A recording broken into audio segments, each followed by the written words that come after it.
que hemos hecho más recientemente es establecer una colaboración con Mara Gordon para analizar, para comparar el efecto antitumoral de compuestos cannabinoides aislados, THC o CBD, con preparaciones completas de la planta, en las que tenemos, además del THC o el CBD, el resto de componentes de la planta que acompañan, otros cannabinoides, otros terpenoides, flavonoides, etc. Y lo que hemos visto han sido dos cosas importantes. La primera, que los preparados completos de la planta funcionan mejor que los compuestos aislados, y la segunda, que esos preparados funcionan tan bien, tan eficazmente como las terapias que se les están dando ahora a las pacientes. Una de las cosas en las que más esfuerzo invertimos en el laboratorio es en intentar entender qué es lo que pasa dentro de la célula cuando la célula tumoral es expuesta a cannabinoides, cuál es el mecanismo molecular a través del cual la célula acaba muriendo por apoptosis. Y lo que hemos visto es que el punto en el que converge toda esa información es la inhibición, el bloqueo de una proteína que se llama AKT. AKT es la proteína que se encarga de la supervivencia de nuestras células. Cuando está activa, las células están vivas. Cuando apagamos esas proteínas, esa proteína, AKT en concreto, la célula deja de ser funcional y acaba muriendo. Vamos a ir con la conferencia de la doctora Cristina Sánchez, queridísima amiga también de Fundación Daya y de Fundación Mama Cultiva, licenciada en Biología y doctora en Bioquímica y Biología Molecular de la Universidad Complutense de Madrid. Es una de las científicas más renombradas a nivel internacional por sus investigaciones en relación al cáncer y cannabinoides. Actualmente dirige uno de los grupos de investigación más activos y con mayor experiencia en estudiar los mecanismos moleculares del efecto antitumoral de los cannabinoides, y justamente el título de su presentación es Potencial antitumoral de los cannabinoides, y la recibimos con un caluroso aplauso a la doctora Cristina Sánchez.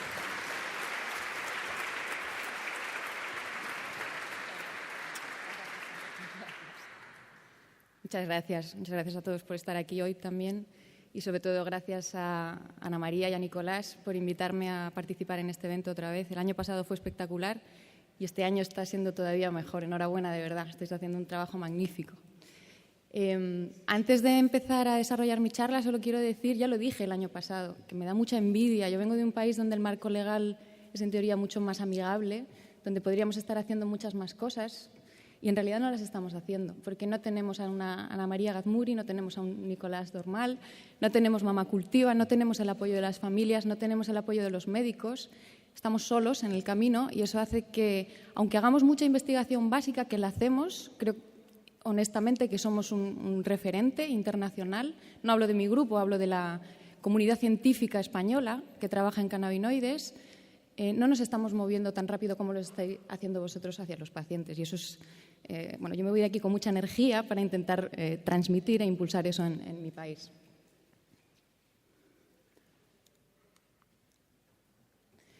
Bueno, aunque ya los expositores previos han mencionado algunas de las cosas que yo voy a contar hoy, creo que es importante empezar poniendo de nuevo determinados conceptos muy básicos en el contexto, para que entendáis muy bien cómo llegamos nosotros a trabajar en cáncer y por qué creemos que esta planta, los cannabinoides, tienen un potencial en el contexto oncológico. En esta diapositiva lo que quiero recordaros, ya lo habéis escuchado en casi todas las presentaciones, es que cuando hablamos de la planta hablamos de un arsenal terapéutico enorme. No estamos hablando solo de THC, no estamos hablando solo de CBD, estamos hablando de cientos de compuestos, cada uno de los cuales tiene potencial terapéutico, que cuando trabajan juntos producen efectos sinérgicos. 1 más 1 no es 2, 1 más 1 es 4, es 5, y que de hecho también trabajan mejorando efectos indeseados en algunos casos, amortiguándolos, de forma que tenemos en una planta una auténtica farmacia. Bueno, ya sabéis que los cannabinoides de la planta producen sus efectos uniéndose a receptores, a moléculas específicas que tenemos en la superficie de nuestras células. Conocemos dos hasta la fecha que están muy bien caracterizados. CB1, que erróneamente se llamó receptor central cuando se describió, porque está muy altamente expresado en el sistema nervioso central. Hoy sabemos que está también en la periferia, es un receptor ubicuo, lo podemos encontrar prácticamente en todas partes.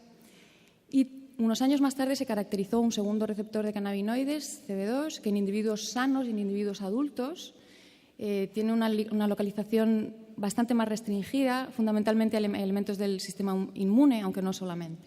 E insisto en lo que he dicho, esto es en individuos sanos e individuos adultos. En individuos jóvenes en desarrollo la situación es diferente y cuando surgen patologías observamos que hay un aumento en general en los niveles de CB2 en sitios donde normalmente este receptor no estaba. Hace unas semanas se publicaron 2 artículos en 2 de las mejores revistas científicas del mundo, en Cell y en Nature, donde por primera vez se describió la estructura tridimensional del receptor CB1. Esto ha sido un gran avance y nos va a dar mucha información sobre cómo los cannabinoides se unen a estos receptores y nos va a permitir diseñar moléculas más eficientes en la activación y entender mucho mejor el mecanismo de acción de estos compuestos. En esta imagen lo que os muestro es dónde se expresa el receptor CB1, el responsable de los efectos psicoactivos del cannabis, en el cerebro. La imagen que tenéis en la pantalla es un cerebro de rata. Si hiciéramos un experimento similar en un cerebro humano, la imagen sería muy, muy parecida. Y veis que hay zonas que son muy oscuras y zonas que son más claras. Con esta técnica lo que hacemos es teñir, marcar el receptor CB1. Cuanto más intensa es esa señal, más cantidad de receptores se están expresando en esa zona. Como veis, hay zonas altamente ricas en el receptor CB1, como tenéis en la parte de arriba a la derecha, eso que está marcado como CB, eso sería el cerebelo. Esa es la zona de nuestro cerebro que se encarga de controlar, por ejemplo, entre otras muchas cosas, nuestra postura. Que yo esté ahora mismo aquí de pie, manteniendo el equilibrio, es responsabilidad de esa zona del cerebro, entre otras. Por eso, cuando consumimos cannabis, estamos alterando el sistema endocannabinoide de esa zona y tenemos problemas de coordinación. Por ejemplo, veis que hay mucha señal también en esa estructura que está como en el centro, un poquito arriba, que está marcada como HI. Eso es el hipocampo. Esa es la zona de nuestro cerebro que se encarga de controlar, entre otros, el aprendizaje, la memoria, la sensación de estrés. Por eso, cuando consumimos cannabis, todas esas funciones se ven alteradas. Tenéis en la imagen otras zonas en las que se expresa el receptor CB1. Es muy importante entender dónde se expresa para entender los efectos que produce el cannabis y también es muy importante entender dónde no se expresa para entender por qué el cannabis no produce determinadas cosas. Por ejemplo, tenéis aquí abajo, en la diapositiva, abajo a la derecha, una zona que es el tronco cerebral donde prácticamente no hay señal, no hay tono negro. Eso significa que prácticamente no hay receptor CB1. Esa es la zona de nuestro sistema nervioso que se encarga de controlar la respiración, el latido cardíaco. Por eso no hay sobredosis, entre otras cosas, por eso no hay sobredosis asociadas al consumo de cannabis. Esto ya lo mencionó el doctor Russo en su presentación, pero esta es la explicación. No es magia, es simplemente biología. Bueno, ¿y por qué tenemos receptores de cannabinoides? Ya sabéis que la naturaleza es tacaña, por definición. Nosotros no gastamos energía en generar una cosa, en producir una cosa. ¿Te ha gustado eso? Nosotros no gastamos energía en producir una proteína que a lo mejor es utilizada una vez cuando decidimos que queremos probar el cannabis, queremos fumar un porro para ver cómo nos sentimos. La naturaleza no gasta energía en eso. Si nosotros tenemos receptores de cannabinoides es porque nosotros producimos algo que actúa a través de esos receptores de cannabinoides. Y ese algo son estas moléculas que tenéis aquí. Son solo 2 representantes de una familia que es más amplia, pero son los 2 representantes de los que más información tenemos. Son la anandamida y el 2-araquidonilglicerol. Como veis, los 2 compuestos son, para aquellos que tenéis formación más química, derivados del ácido araquidónico, sería la molécula que tenéis, la parte de la molécula que tenéis más a la derecha. En el caso de la anandamida, unida a la etanolamina, la parte izquierda de esa molécula, y en el caso del 2-araquidonilglicerol, araquidónico, ácido araquidónico, unido a una molécula de glicerol. Además de tener endocannabinoides, además de producirlos, por supuesto, tenemos una maquinaria que se encarga de generar estas moléculas. Igual que ocurre con la dopamina, igual que ocurre con la serotonina, si nosotros tenemos esas moléculas en el cuerpo es porque hay una maquinaria que se encarga de esa función. No me voy a entretener mucho con los nombres, pero en esta diapositiva quiero que veáis que conocemos cuáles son esas proteínas, conocemos cuál es esa maquinaria. En la parte de la izquierda veis como la anandamida, que está abajo, proviene de la acción secuencial de 2 enzimas, una transferasa y una fosfolipasa, que generan este endocannabinoide, anandamida, a partir de lípidos más complejos que forman parte de las membranas de nuestras células. A la derecha tenéis cuál es el mecanismo de síntesis del 2-araquidonilglicerol, que viene, una vez más, de precursores lipídicos que están en las membranas de nuestras células, en ese caso del diacilglicerol. Pero nosotros tenemos endocannabinoides cuando los necesitamos. Pensad, siempre os cuento este ejemplo, pero yo creo que se entiende muy bien, pensad en la adrenalina. Nosotros generamos adrenalina cuando la necesitamos. Y es muy fácil de entender que no podemos mantener los niveles altos de adrenalina todo el tiempo. No podemos estar en una situación permanente de estrés porque acabaríamos teniendo un infarto. En el caso de los endocannabinoides, la situación no sería esa, no sería tan dramática, pero nosotros generamos endocannabinoides cuando los necesitamos. Y cuando ya no los necesitamos más, los tenemos que degradar, tenemos que deshacernos de ellos. Y lo mismo que tenemos una maquinaria de síntesis, tenemos una maquinaria de degradación. En la siguiente diapositiva veis cómo también tenemos bien caracterizadas a las proteínas que se encargan de degradar los endocannabinoides una vez ya los hemos utilizado y ya no los necesitamos más. Tenemos en la parte de abajo una hidrolasa de ácidos grasos, que es la que se encarga de romper la anandamida en sus dos componentes estructurales, el ácido araquidónico y la canolamina. Y en el caso del 2-araquidonilglicerol tenemos una monacilglicerol lipasa, una enzima que rompe también el 2-AG en sus componentes estructurales, el glicerol y el ácido araquidónico. Y en todas estas moléculas en conjunto, los receptores, los endocannabinoides, la maquinaria de síntesis y la maquinaria de degradación es lo que llamamos colectivamente sistema endocannabinoide. ¿Y para qué tenemos un sistema endocannabinoide? ¿Por qué tenemos un sistema endocannabinoide en nuestras células? Bueno, pues lo tenemos ahí porque este sistema controla, modula prácticamente cualquier función fisiológica que se os pase por la cabeza. ¿Cómo hacemos nosotros, los científicos, para saber qué funciones está regulando el sistema endocannabinoide? Bueno, una de las estrategias es ir a ver dónde se expresa el sistema endocannabinoide. Y si uno va a analizar dónde se expresa este sistema, dónde están los receptores, dónde están los ligandos endógenos, se los encuentra por todas partes. Están en todas partes. Tenéis aquí un resumen. Esto no es un resumen exhaustivo, son solamente ejemplos para que veáis que es un sistema ubicuo, está por todas partes. Lo tenemos, por supuesto, en el sistema nervioso central, controlando todas esas funciones que os he mencionado en la primera diapositiva. Lo tenemos en la piel, esto también lo han mencionado los speakers previos, controlando funciones como la proliferación celular, la producción de grasa. Lo tenemos en nuestro sistema inmune, controlando respuesta inflamatoria, por ejemplo, en nuestros músculos, en nuestros huesos. Lo tenemos en nuestro sistema reproductor, controlando, por ejemplo, cosas tan variadas como la movilidad de los espermatozoides, el proceso de fertilización. Lo tenemos en nuestro tracto gastrointestinal. Como veis, es un sistema muy, muy ubicuo que está controlando montones y montones de funciones diferentes. Y en el contexto del cáncer, que es de lo que yo os he venido a hablar hoy, en ese contexto, ¿qué es lo que hace el sistema endocannabinoide o qué funciones regula este sistema?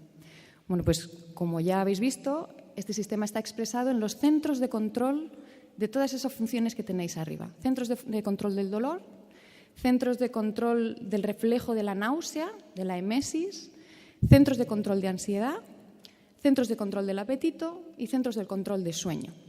Nosotros podemos utilizar fitocannabinoides, cannabinoides que vienen de la planta, para estimular o inhibir esas zonas. Ya sabéis que los pacientes oncológicos se pueden beneficiar del cannabis como terapia paliativa porque es una buenísima herramienta terapéutica analgésica, previene el dolor, controla el dolor, antiemética, acompaña a los pacientes en quimioterapias, en terapias emetogénicas que generan náuseas y vómitos. Sabéis que es en determinadas dosis y bien utilizado es ansiolítico. Estimula el apetito. Para los individuos sanos esto puede sonar como algo que no tiene ninguna relevancia o incluso una cosa negativa, pero para un paciente oncológico que está pasando por una terapia muy, muy agresiva, la pérdida de apetito deteriora mucho su calidad de vida y, de hecho, en muchos casos les lleva a abandonar las terapias. Entonces, estimular el apetito en esa población es muy, muy importante. Y ayuda a conciliar el sueño. Esto también a las personas que no sufrimos insomnio nos puede parecer una cosa menor, pero no lo es. Recuperar sueño es recuperar calidad de vida. Pero lo que nosotros nos hemos dedicado en estos últimos 20 años ya es a otra parte de la terapia oncológica que tiene más que ver con el freno de la progresión tumoral. Nosotros y otros grupos de investigación en el mundo, creemos que tenemos suficientes datos preclínicos que demuestran que los cannabinoides, además de poder ser utilizados como terapia paliativa en cáncer, podrían ser utilizados como terapia antitumoral. Y lo hacen actuando a 3 niveles diferentes. En la parte de abajo de la diapositiva os he puesto un esquema de cómo progresa la enfermedad. Cuando nosotros hablamos de cáncer, yo estoy segura de que vosotros pensáis en células que crecen sin control. Esa sería la primera etapa del proceso tumoral. Así es como se forman esas masas tumorales en el caso de los tumores sólidos. Células que adquieren mutaciones y comienzan a crecer sin control. Pero el cáncer va acompañado de otras 2 fases que de hecho son mucho más agresivas que esta primera en la mayoría de los casos. La segunda es la que tenéis en el centro, ese fenómeno que denominamos angiogénesis. Eso viene del griego, del angiogénesis, del latín, no lo sé, y significa generación de nuevos vasos sanguíneos. Estas son las estructuras que dan de comer a las masas tumorales que están creciendo. Sin este proceso, muy pocos tumores llegan a ser peligrosos para los organismos, porque no pueden crecer esas masas tumorales más allá de cierto tamaño, no se convierten en estructuras peligrosas. Pero si les damos de comer, si generamos nuevos vasos sanguíneos, entonces esas masas crecen y sí que se convierten en una amenaza para el cuerpo. Y en la última fase de la progresión tumoral tenemos lo que todos conocéis como metástasis. Determinadas células de la primera masa tumoral son capaces de abandonar ese tumor primario, de entrar en el torrente circulatorio, de viajar por él y de generar nuevas masas tumorales en localizaciones diferentes a la primera. Eso son metástasis.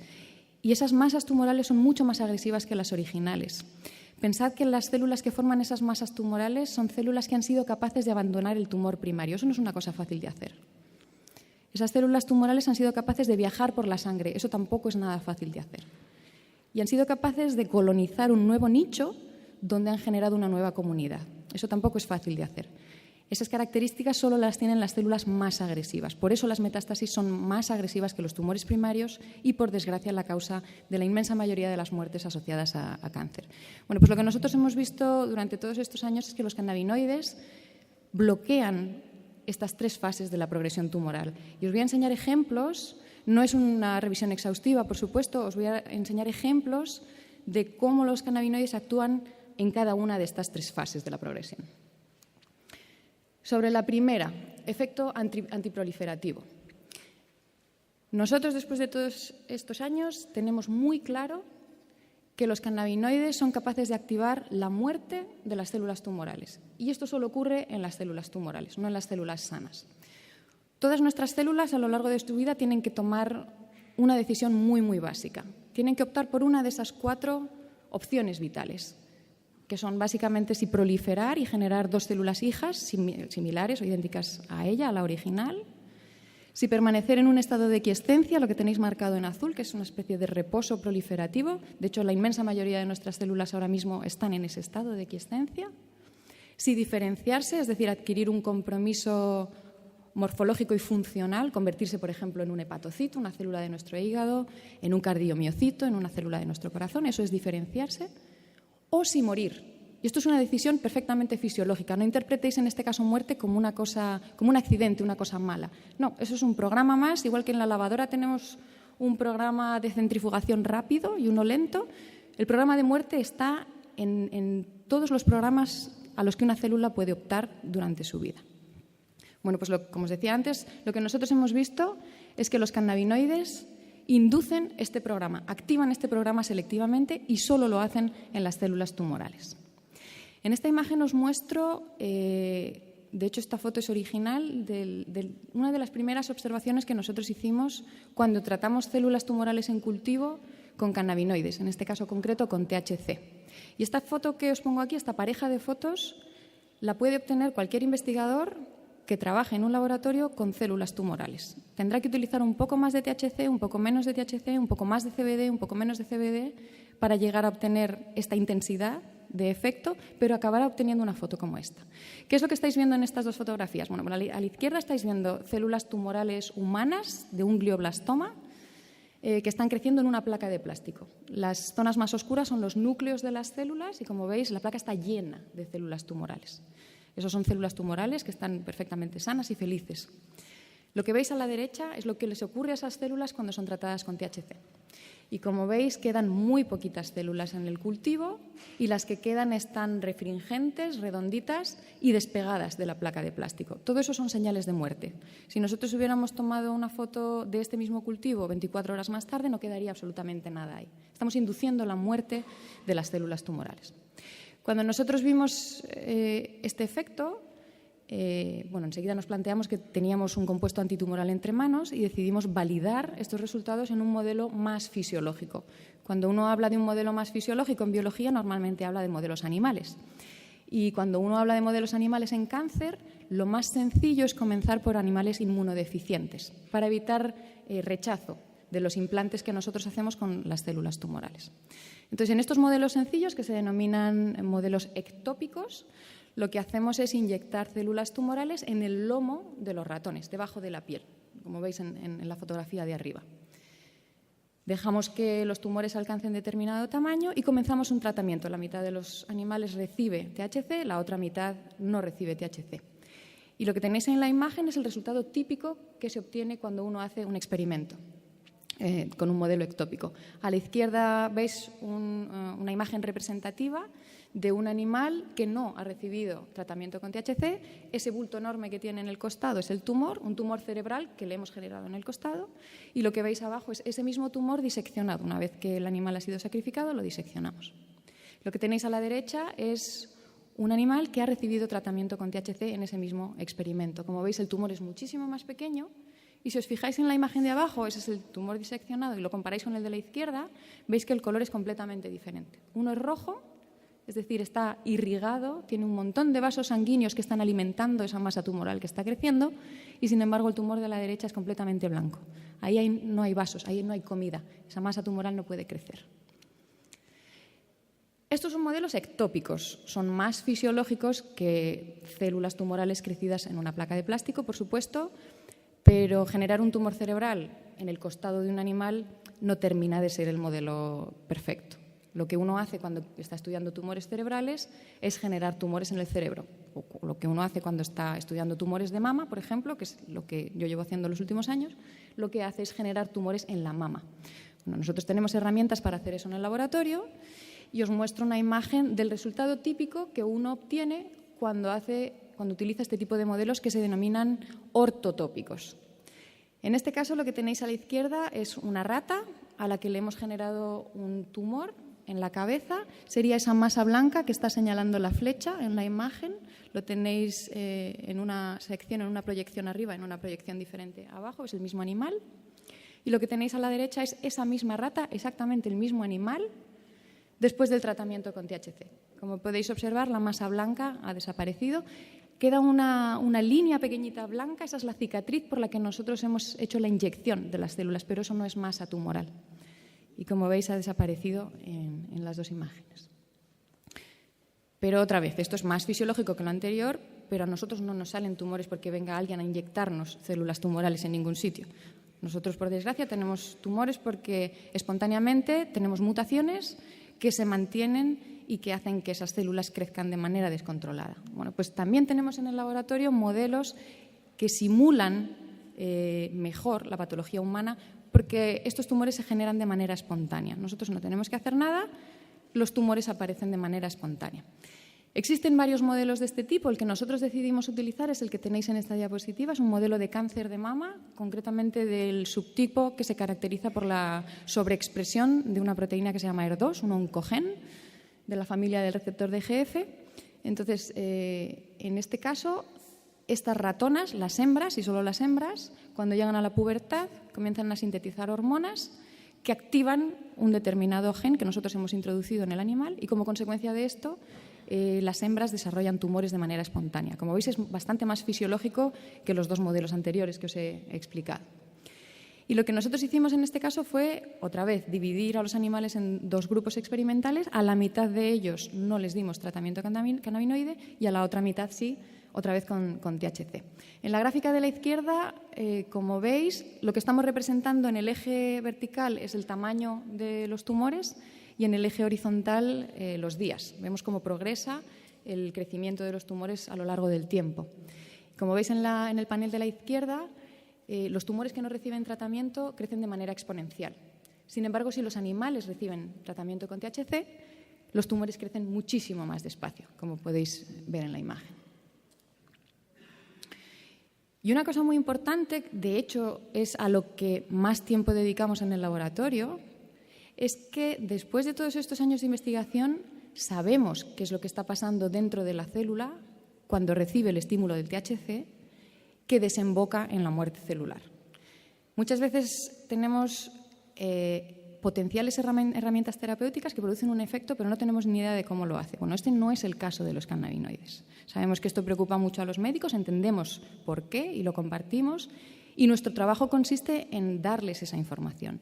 Y sabemos qué es lo que está ocurriendo dentro de las células para que la respuesta final, en este caso, sea la apoptosis. En esta diapositiva, que resume muchos años de trabajo, sobre todo de mi colega Guillermo Velasco, lo que os cuento es que los cannabinoides, empezad por arriba, vamos a ir bajando hacia esta parte de la diapositiva. Los cannabinoides, a través de su unión a los receptores CB1 y CB2, producen dentro de la célula la activación de un proceso celular que se denomina estrés de retículo. El estrés de retículo se produce porque cambian los niveles y los estados de fosforilación, de activación de un montón de proteínas dentro de la célula. Dan igual los nombres, no perdáis un minuto en intentar leerlos en la diapositiva. Simplemente id ahora a ese cuadradito que tenemos ahí pintado en verde. Esa proteína de ahí, AKT, es el regulador fundamental de la supervivencia de nuestras células. Cuando nosotros tenemos AKT activo en nuestras células están vivas. Cuando nosotros conseguimos apagar AKT, nuestras células dejan de recibir señalización de vida y se mueren. Activan ese otro programa del que os hablaba de muerte celular. Bueno, lo que nosotros hemos visto es que entre la señal cannabinoide por donde entre, converge en la inactivación de esa proteína, de nuestro controlador de la supervivencia. Y la inhibición de esa proteína lo que desencadena es el proceso que se denomina autofagia. De hecho, este proceso biológico es muy importante. Al científico que lo ha caracterizado, no en el contexto del cannabis, sino en el contexto biológico normal, le han dado el premio Nobel este año para que veáis lo importante que es. Bueno, pues la inhibición de AKT lleva a la estimulación del proceso de autofagia, que a su vez activa el proceso de apoptosis. Y apoptosis no es más que suicidio celular, es la forma que nosotros los científicos tenemos de llamar al suicidio celular. Es decir, si vamos al principio de la diapositiva, tenemos muy claro que los cannabinoides activan el suicidio celular y sabemos qué es lo que está pasando dentro de la célula para que se produzca esta respuesta. Y otra cosa que sabemos, y es muy interesante, es que los cannabinoides funcionan muy bien en combinación con otras cosas. Cuando hablo de otras cosas, hablo, por ejemplo, de otras terapias antitumorales.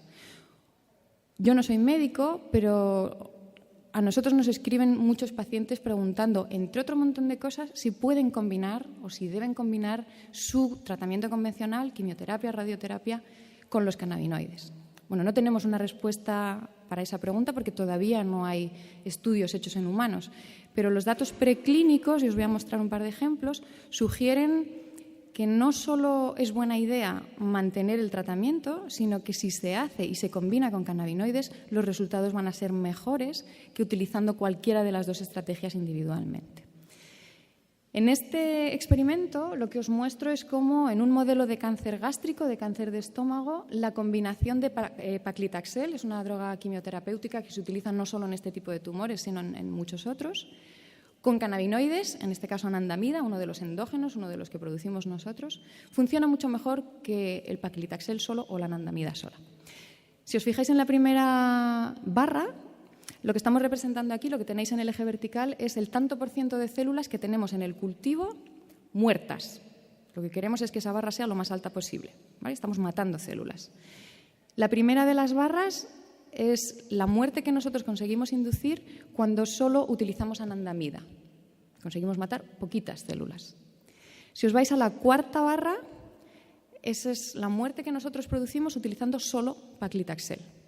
Si os vais a la última barra, a la sexta, eso es lo que nosotros conseguimos matar cuando mezclamos la misma dosis de anandamida que producía ese poquito efecto y la misma dosis de anandamida que producía de paclitaxel que producía ese poquito efecto. Como veis, es un efecto sinérgico.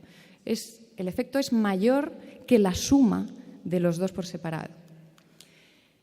Eso ocurre con terapias quimioterapéuticas estándar, tipo paclitaxel, y ocurre con otro tipo de terapias, como la temozolomida, por ejemplo. La temozolomida es un agente alquilante del DNA, que es el medicamento estándar para los pacientes que tienen glioblastoma, que es uno de los tumores cerebrales más agresivos que se conocen. Bueno, lo que veis aquí, en este caso estamos representando el crecimiento de los tumores, el tamaño de los tumores frente al tiempo. Os voy a ir guiando desde la línea superior hasta la línea inferior. La primera de ellas es cómo crecen los tumores cuando los animales no reciben ningún tipo de tratamiento. Esa imagen supongo que os recuerda mucho a la que os he enseñado antes de los tumores de mama que generaban espontáneamente. Es un crecimiento exponencial. La siguiente línea, la rosa, corresponde al crecimiento de esos tumores cuando los tratamos con THC. Se ve un efecto antitumoral. La línea que sigue es la temozolomida. También vemos un efecto antitumoral. Pero la línea de abajo, que es la interesante, es el comportamiento de estos tumores cuando reciben el tratamiento combinado. Mezclamos temozolomida y THC y conseguimos que los tumores no crezcan. Y, de hecho, en este experimento, algunos de los tumores se erradicaron completamente. Como veis, la quimioterapia con el tratamiento cannabinoide funciona mejor que cualquiera de los dos tratamientos por separado. Muchos pacientes reciben no solo quimio, sino también radioterapia. ¿La sinergia se observa también en este caso? Bueno, pues la preclínica nos dice que sí. En el primer panel a la izquierda, arriba, tenéis el crecimiento de tumores que no reciben tratamiento.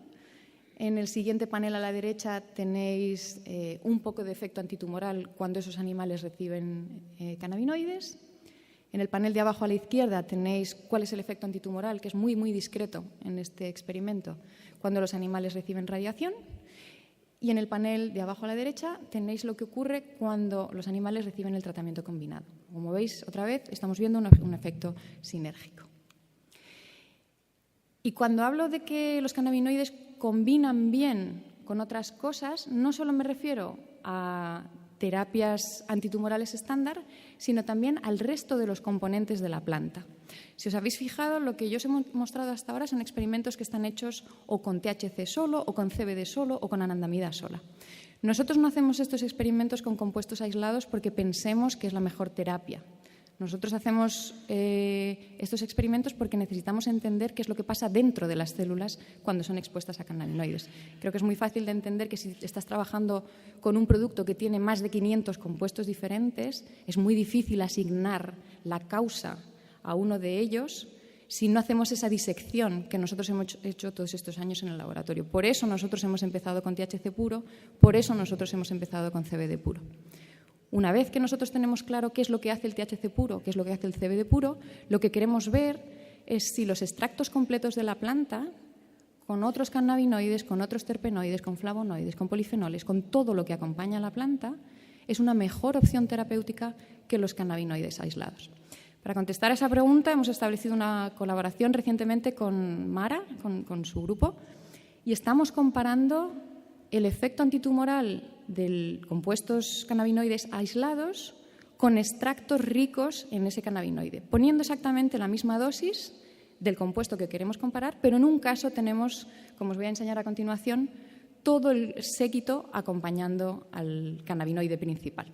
Concretamente, el primer experimento que hemos hecho lo hemos hecho en un modelo de cáncer de mama, uno de esos modelos que denominamos ectópicos. Hemos inyectado esa línea celular que se llama BT47, es un modelo de cáncer de mama ER2 positivo, del que os hablaba antes. Lo hemos inyectado subcutáneamente y hemos dividido a los animales en 3 grupos experimentales, no 2 en este caso, sino 3. Al primero de ellos no le hemos administrado ningún tratamiento cannabinoide, le hemos dado simplemente el vehículo en el que disolvemos los cannabinoides en el resto de experimentos, que es aceite de sésamo. Al segundo grupo experimental le hemos administrado THC a una dosis de 45 miligramos kilo. Si se me olvida hacer un comentario sobre la dosis, por favor, recordádmelo al final, ¿vale? 45 miligramos kilo de THC. Y al tercer grupo le hemos administrado un tratamiento, siguiendo las mismas pautas temporales, que contiene 45 miligramos kilo de THC, exactamente igual que el segundo grupo, pero además contiene otro montón de compuestos que vienen de la planta. Este es el análisis de ese extracto. Como veis, tenemos, bueno, no os puedo señalar, pero veis a la izquierda, tenemos la concentración de THC, hemos utilizado la cantidad que hacía falta para que el animal recibiera 45 miligramos kilo, pero además de THC lleva todos estos otros componentes y lleva otros cannabinoides, en fin, es un extracto completo de la planta. ¿Y qué es lo que hemos observado? Bueno, pues primero, que el extracto completo funciona mejor que el THC solo. La línea blanca de la línea de los círculos blancos corresponde a los ratones que no reciben tratamiento cannabinoide. Como veis, otra vez, crecimiento sin control. Daniel, me ha salido una ventanita ahí. Gracias. En la línea verde tenéis cómo crecen esos tumores. Esta línea celular que hemos inyectado es especialmente resistente a cannabinoides. Como veis, hay un poquito de efecto antitumoral. Y utilizando la misma cantidad de THC, pero acompañándolo de todo ese séquito que viene con la planta, como veis, el efecto antitumoral es muchísimo mayor. Esta es la primera observación.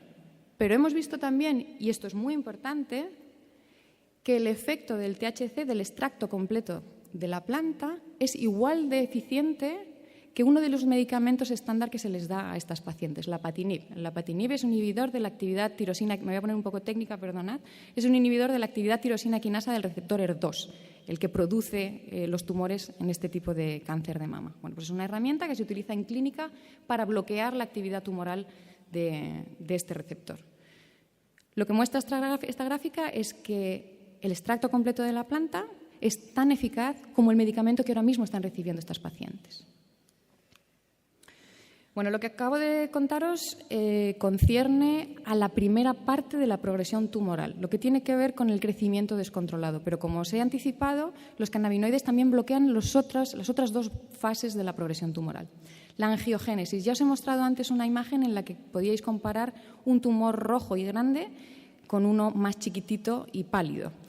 Este es otro experimento muy similar. En este caso generamos glioblastomas, también subcutáneos, y lo que hicimos fue, los tratamos con ese compuesto que tenéis abajo a la derecha, JWH133. Eso es un agonista selectivo de CB2. Es una molécula que activa selectivamente el receptor CB2 sin tocar a CB1.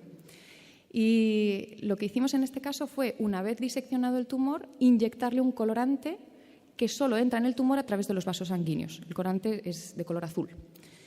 En la línea de arriba veis tumores que no han recibido tratamiento cannabinoide y en la línea de abajo tenéis tumores que han recibido tratamiento cannabinoide. La diferencia en el tamaño la veis, pero de esto ya hemos hablado. Vamos a ver el color. Cuando nosotros inyectamos el colorante, que sería la segunda columna en cada uno de los dos paneles, veis que el tumor que está arriba a la derecha es de color azul, es decir, está irrigado. Cuando nosotros inyectamos el colorante azul, entra en los vasos sanguíneos y la masa tumoral se tiñe de color azul. Sin embargo, en los animales que han recibido tratamiento cannabinoide, esos tumores no captan el colorante porque no hay vasos sanguíneos por los que pueda viajar. Es decir, estamos bloqueando una vez más el proceso de angiogénesis. También sabemos qué es lo que pasa dentro de la célula que hace que ese proceso angiogénico se bloquee. En este caso sabemos que la acción antiangiogénica se produce no sobre la célula endotelial, que es lo que uno pensaría. Las células endoteliales son las que están formando nuestra vasculatura y si uno ve efectos sobre la angiogénesis, uno tiende a pensar que es sobre la célula endotelial sobre la que se produce el efecto. En realidad no es así, el efecto se produce sobre la célula tumoral. Y lo que hace el cannabinoide es inducir la expresión de proteínas proangiogénicas, proteínas que que bloquean el proceso de angiogénesis. Esas proteínas están muy bien caracterizadas y algunas de ellas las tenéis en la diapositiva. Sabemos que lo que hacen los cannabinoides es disminuir la expresión de esa proteína que tenéis a la izquierda, HIF1. Ese es el sensor de hipoxia en los tumores. La primera señal que recibe una masa tumoral para comenzar a generar vasos sanguíneos que le traigan alimento es una señal de hipoxia. El tumor le dice a la célula, al organismo, que se ha quedado sin oxígeno. Y eso lo consigue aumentando los niveles de esa proteína. Y eso es la señal que hace que nuevos vasos sanguíneos lleguen a esa masa tumoral para darle de comer. Lo que hacen los cannabinoides es disminuir los niveles de esa proteína. Aunque el tumor esté hipóxico, como no está el sensor activo, los vasos sanguíneos no son capaces de entrar ahí. Esa disminución en los niveles de HIF-1 está acompañada por la disminución de otras proteínas que sabemos que son esenciales no solo para la formación de los vasos sanguíneos, sino para su elongación y, de hecho, también para el movimiento de las células endoteliales para formar esas estructuras. Y sabemos también que los cannabinoides aumentan los niveles de esa proteína ICAM1 y aumentan los niveles de esa proteasa TIMP1, que lo que hacen al final es disminuir la actividad de otra familia de proteínas que se encargan de degradar la matriz extracelular por la que tiene que viajar la célula endotelial para generar ese vaso sanguíneo.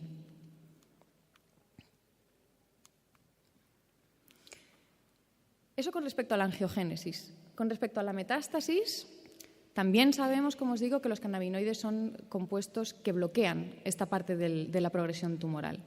En esta imagen, y os pido disculpas porque sé que no es agradable de mirar, lo que veis son pulmones de un ratón, la masa roja es el corazón, la masa más rosa es el pulmón y los pequeños quistes, bueno, que no son tan pequeños, más refringentes, son metástasis que estos animales han generado en los pulmones.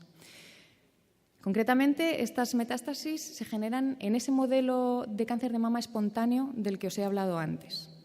No solo hay tumores de mama generados espontáneamente, sino que en esos animales, aproximadamente el 70% de ellos, se generan metástasis de manera espontánea, exactamente igual que ocurre en las pacientes.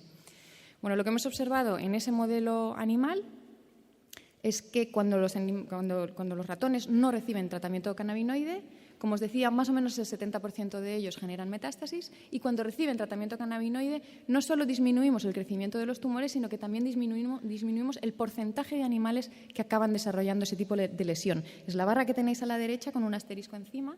Veis que ese porcentaje se reduce del 70 a menos del 20%. También sabemos qué es lo que pasa dentro de la célula para bloquear este proceso de metástasis. Y sabemos que lo que están haciendo los cannabinoides en este caso es bloquear la capacidad de migrar y de invadir de las células tumorales.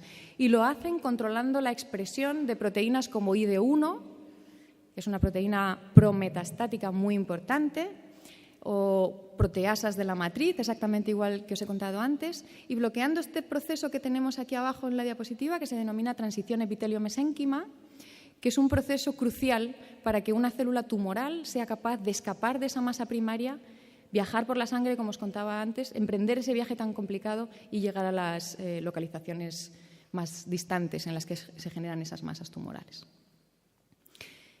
¿En qué tipos de tumores se han visto estos efectos que os he descrito? Bueno, pues haciendo una revisión bibliográfica nos encontramos con esto. Nos encontramos con que efecto antiproliferativo se ha descrito en montones y montones de tipos de tumores, prácticamente cualquiera que se os ocurra. A mí ahora mismo no se me ocurre ninguno que no responda a cannabinoides. Como os decía al principio, en unos casos hay que utilizar más THC, en otros más CBD, en unos casos dosis más altas, en otros casos dosis más bajas, pero en general las células tumorales parecen tener algo en común, todavía no sabemos muy bien qué es, que las hace ser sensibles a los cannabinoides. Efecto antiangiogénico, como veis, se ha descrito en menos tipos tumorales y efecto antimetastásico igual. Pero sinceramente yo creo que esto es simplemente porque se han hecho menos estudios.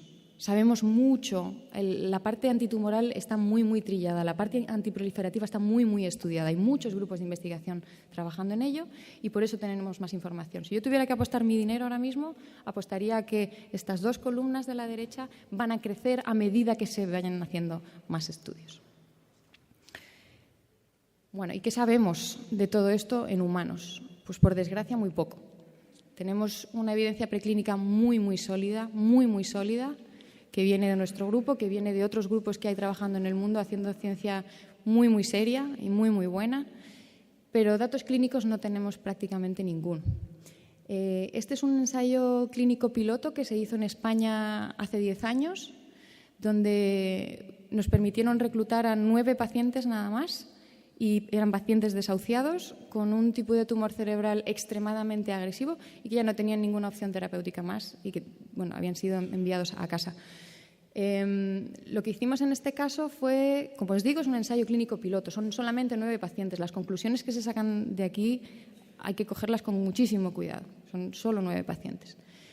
Lo que nos planteamos en este ensayo fue analizar la seguridad y la calidad de vida de los pacientes, pero ya que estábamos vimos si vivían más o no vivían más y si los tumores seguían creciendo igual que lo hacían sin el tratamiento. Y lo que observamos está resumido en la diapositiva. Primero, muy importante, que el THC no produjo efectos físicos, neurológicos, bioquímicos o hematológicos dignos de mención. Que el THC redujo el crecimiento tumoral y aumentó la supervivencia en algunos pacientes. De hecho, lo hizo exactamente igual que la temozolomida. Funcionó exactamente igual de bien o de mal que la temozolomida, que es el tratamiento estándar que reciben estos pacientes. Y una cosa que para nosotros es muy importante, el THC en los pacientes modulaba exactamente los mismos mecanismos moleculares que nosotros habíamos descrito en los modelos preclínicos. Y esto es muy importante, como os digo, porque esto valida nuestros modelos preclínicos. No garantiza, por supuesto, que lo que veamos en los animales va a funcionar en humanos, pero sí da mucha solidez a lo que nosotros hacemos en el laboratorio. En el panel de arriba a la izquierda tenéis a la izquierda una loncha de un tumor de un paciente antes de recibir tratamiento con THC y a la derecha después del tratamiento. Y las manchas que están en rojo o en amarillo son células que están en proliferación. Y como veis, hay muchas menos células proliferando en los tumores de los pacientes una vez han recibido el THC. Eso es lo mismo que vemos nosotros en nuestros modelos animales. En la siguiente pareja de fotos veis en rojo los vasos sanguíneos que tiene el tumor de ese paciente antes del tratamiento con THC a la izquierda y después del tratamiento con THC a la derecha. Como veis, hay menos y son más pequeños. Y en la parte de abajo lo que veis es marcado en oscuro, en marrón, las células que se están muriendo por apoptosis antes del tratamiento con THC y después del tratamiento con THC. Y como veis, hay muchas más células muriéndose por apoptosis en el caso de después del tratamiento con THC.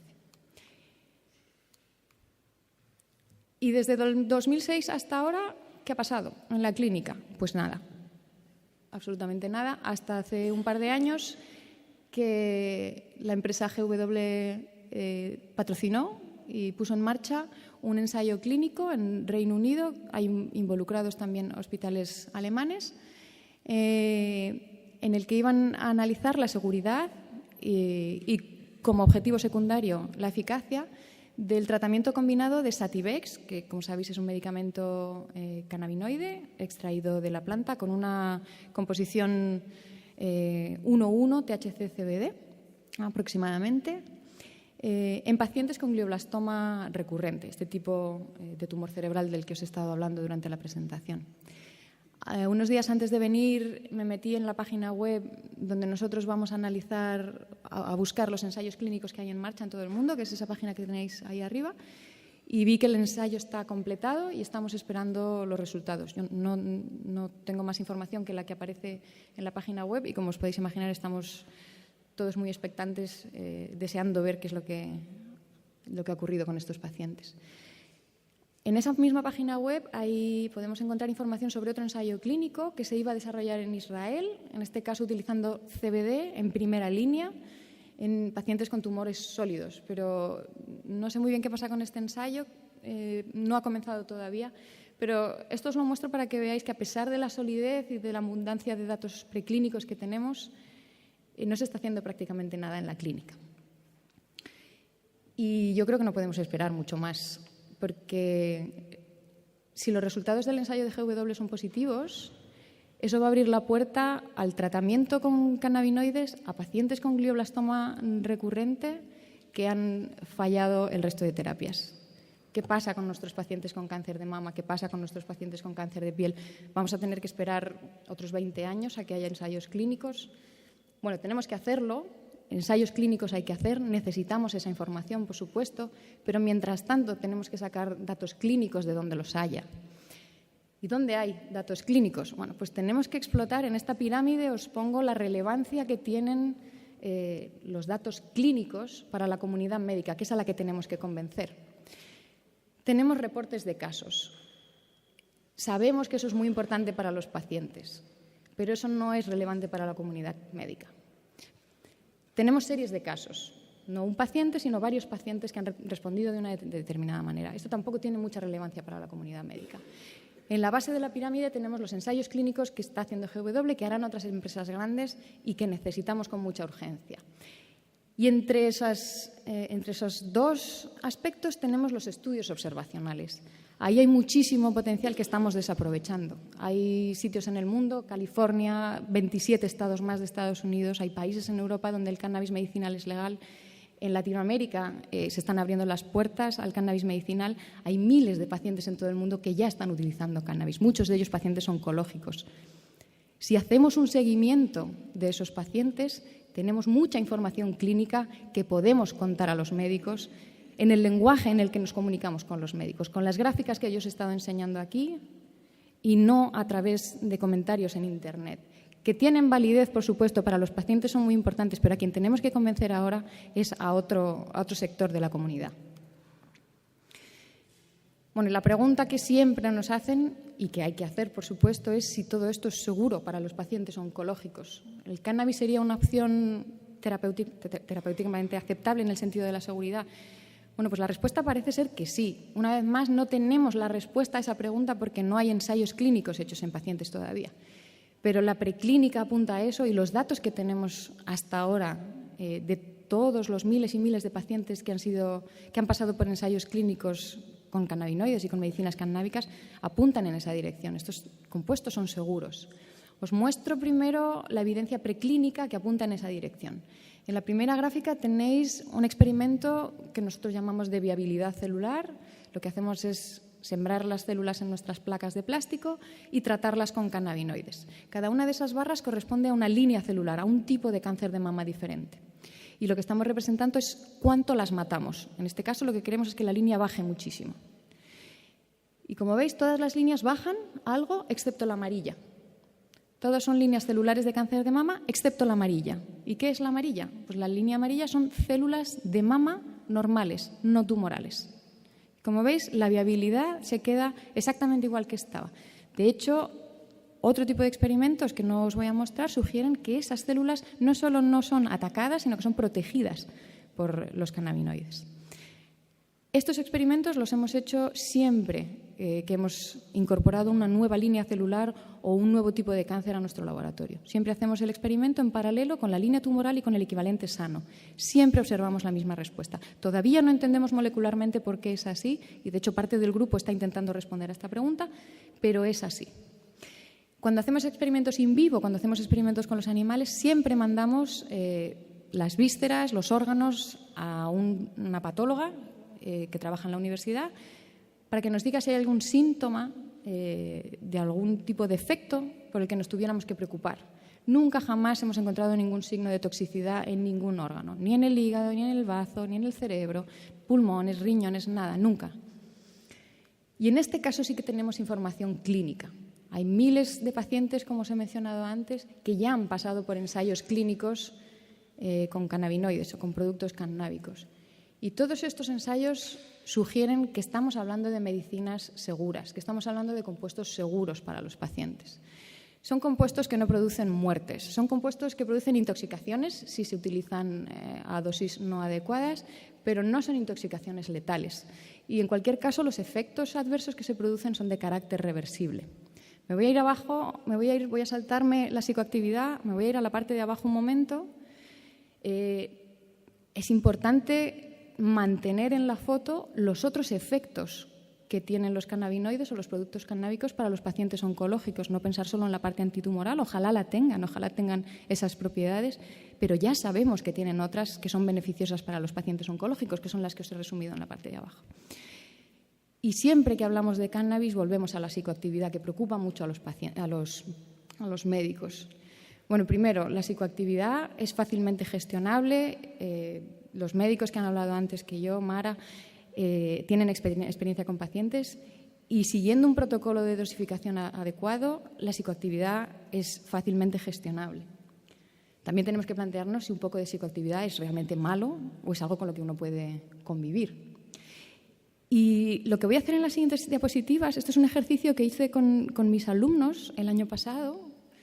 Yo doy clase en una asignatura que se llama Biología Molecular del Cáncer y hablo de cáncer de mama y les hablo de las terapias que utilizan las pacientes ahora mismo, que están bendecidas por todos los sistemas de control del mundo.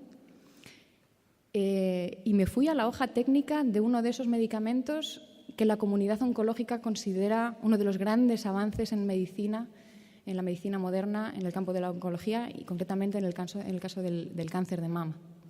Y comparé esa hoja técnica con la del Sativex, que como sabéis es uno de los poquísimos medicamentos cannabinoides que están aprobados en la actualidad. Cuando uno se va a ver los efectos secundarios del Sativex, se encuentra con que los más comunes, que son los de la segunda columna, son mareo y fatiga. Y luego hay otras cosas que están más asociadas a la psicoactividad, que ya conocéis, como desorientación, euforia, problemas de coordinación motora, problemas en la memoria, somnolencia, cosas de ese tipo. Esto que tenéis aquí es el medicamento del que os hablo, Herceptin, trastuzumab. Es el medicamento que se les da a las pacientes que tienen cáncer de mama del subtipo HER2 positivo. Lo primero que se encuentra uno cuando abre la hoja técnica de este medicamento es eso que tenéis ahí. Una nota de cuidado porque este medicamento está asociado a muertes. En las siguientes diapositivas, y son varias, os he marcado en rojo los efectos secundarios que están asociados a muertes por este medicamento. Son unos cuantos, no son pocos. Y curiosamente, cuando uno sigue leyendo, se encuentra con que parte de los efectos secundarios son esos mismos efectos secundarios que estamos intentando evitar con el cannabis. Insomnio, depresión, cambios en el ánimo, mareo, exactamente lo mismo. Mi sensación cuando yo vi esto fue que tenemos dos varas de medir diferentes, que aceptamos unas cosas en un caso y no aceptamos otras que deberían estar al mismo nivel. Si usamos una vara de medir para una cosa, deberíamos usar exactamente la misma para el caso del cannabis. Bueno, al final de toda esta historia, los pacientes buscan información, se encuentran con historias como las que yo os he contado durante todo este rato, y el paciente se encuentra en la situación de sopesar entre los efectos secundarios que puede tener si decide incorporar esta terapia a sus tratamientos convencionales y los posibles beneficios, tanto los reales, los que ya están bien documentados, como los potenciales. ¿Tendrá efecto antitumoral o no? No se sabe. En la mayoría de los casos, los pacientes deciden qué pesa más esto. Y es en este caso donde tenemos que llamar la atención de los médicos. En esta decisión y en todo este viaje, el paciente es el que tiene que tomar la decisión, pero debería hacerlo acompañado del médico. Y como sé que hay varios en la sala, os insto a que acompañéis a vuestros pacientes en este viaje. Y bueno, ya para terminar quiero dar las gracias a toda la gente. Yo salgo aquí, soy la que habla, pero el trabajo lo hace otra gente. El trabajo lo hace... Aquí tenéis una foto del grupo tal y como está ahora mismo, pero ha pasado mucha gente por el laboratorio durante todo este tiempo, que es de verdad la responsable de todo lo que yo os he podido contar hoy aquí. Quiero dar las gracias especialmente a ese chico sonriente que hay ahí arriba con gafas, es Eduardo Pérez Gómez, que es el estudiante postdoctoral que tengo ahora mismo en el laboratorio, que es el que lleva las riendas realmente del laboratorio. Y a esa chica que hay ahí cogida del brazo de un chaval con barba, es Sandra Blasco, que es la que ha hecho, por ejemplo, el experimento in vivo que acabamos de hacer en colaboración con Mara. Ella es la que ha hecho el experimento también con sus manos. Y también quiero dar las gracias a esta persona de la foto, Manuel Guzmán, que es el padre de todo esto y bueno, un tipo absolutamente encantador. Y muchas gracias a vosotros.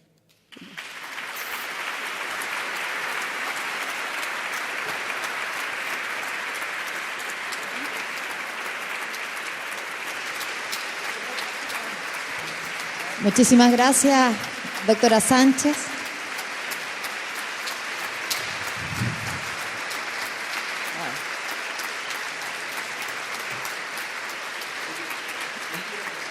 Sin duda que una exposición como esta nos deja en claro el tremendo trabajo que queda por delante, el potencial inmenso que tienen los cannabinoides para seguir ayudando a tantas personas que hoy día sufren en el mundo. Y la doctora Sánchez ha relevado la importancia de bajar rápidamente del laboratorio a la clínica, de estar a disposición de los pacientes, ha llamado a los médicos y yo creo que eso es lo necesario.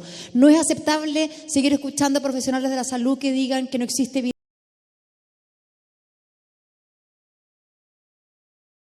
Agradecemos ese llamado a la comunidad médica y abrimos el espacio para 2 preguntas para irnos al break y después va a haber otro espacio más para consultas. Allá la doctora Urizar de Fundación Daya Calama, la primera pregunta, si le acercan el micrófono, por favor.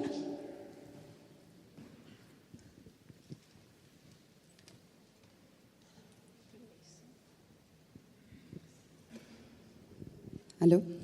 Buenos días. Bueno, primero hacer un comentario que nosotros en Calama tenemos una paciente con cáncer colorectal, en la cual había sido derivada a cuidados paliativos, y ella en su última quimioterapia, en su último ciclo, hizo la mezcla con la resina, que en realidad nosotros no la hemos medido, no sabemos qué es lo que contiene, pero eso fue el año pasado.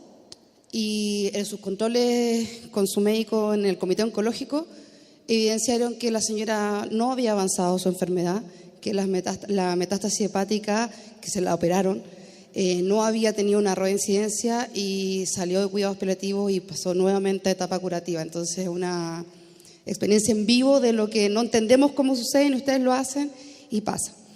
Y mi segunda pregunta es con respecto al glioblastoma de tronco cerebral. Porque efectivamente en el tronco cerebral no hay muchos receptores cannabinoides y las opciones terapéuticas, sobre todo los recurrentes, son muy escasas. ¿Habría, o lo que han estudiado ustedes, cómo haría efecto en el glioblastoma de tronco en los cannabinoides para que puedan llegar ahí, o tendría que ser inyectados dentro del tumor? Es una muy buena pregunta y de hecho es una cuestión que discutimos bastante. Bueno, yo no soy médico, yo no hago atención clínica, eso es importante que lo entendáis, pero hablo mucho con Mara, que ha tratado muchos pacientes, y este es un colectivo que es especialmente difícil de tratar. Una de las posibles explicaciones es la falta de receptores en esta región del cerebro. Entonces, si no hay diana, no hay efecto. Esa es una posibilidad. De todas formas, quiero decir que no sabemos si hay o no hay receptores. Sabemos que en el tronco cerebral sano no los hay, pero también hemos visto que en procesos tumorales aumenta la expresión del receptor CB2, por ejemplo. El receptor CB2 en cerebro adulto prácticamente no se expresa en ningún sitio, pero sin embargo, si tienes un tumor cerebral, los niveles de CB2 aumentan muchísimo. No sabemos si esto es así también en esa región del cerebro. Nos encantaría, de hecho, yo he estado intentando acceder a muestras de este tipo de tumores para hacer un análisis de expresión de receptores, pero no es fácil, no es nada fácil. Entonces, nos gustaría analizar qué dianas potenciales tenemos ahí. La experiencia clínica, yo creo que es mejor que te conteste ella, o seguro que Dustin también tiene pacientes en su consulta con este tipo de patología, pero la experiencia en este caso no es muy positiva, ¿cierto? ¿Verdad? Sí, es un tumor muy difícil de tratar. Creemos que porque no hay dianas. Me consta que en esos casos se ha probado a utilizar CBD. La diana primaria del CBD no son los receptores de cannabinoides. Actúa a través de una variedad enorme de mecanismos diferentes que no implican siempre la activación de los receptores CB1 y CB2, y el CBD, por lo que yo sé, tampoco está funcionando muy bien en esos casos. De hecho, es una patología complicada. Doctora, un placer escucharla. Muy interesante cómo el paclitaxel tiene efectos sinérgicos con el cannabis, y el paclitaxel, de hecho, es una sustancia sintética extraída de un árbol que se llama el tejo del Pacífico, y la estructura del paclitaxel es un terpenoide, es una estructura terpenoide, y los cannabinoides también tienen estructura terpenoide, y es interesante ver cómo hay una sinergia entre estos terpenoides. ¿Qué otro tipo de terpenoides considera usted podrían agregarse a un tratamiento oncológico con cannabis? Gracias. También muy interesante. Bueno, la planta tiene montones de terpenoides, también tiene más de 100 compuestos que pertenecen a esa familia, de los que todavía sabemos muy poquito sobre su potencial terapéutico. Algunos de ellos sabemos que tienen capacidad de inhibir la proliferación de células tumorales. Mi apuesta sería por utilizar extractos completos de la planta que tienen ya en el arsenal una familia de terpenoides con este potencial efecto.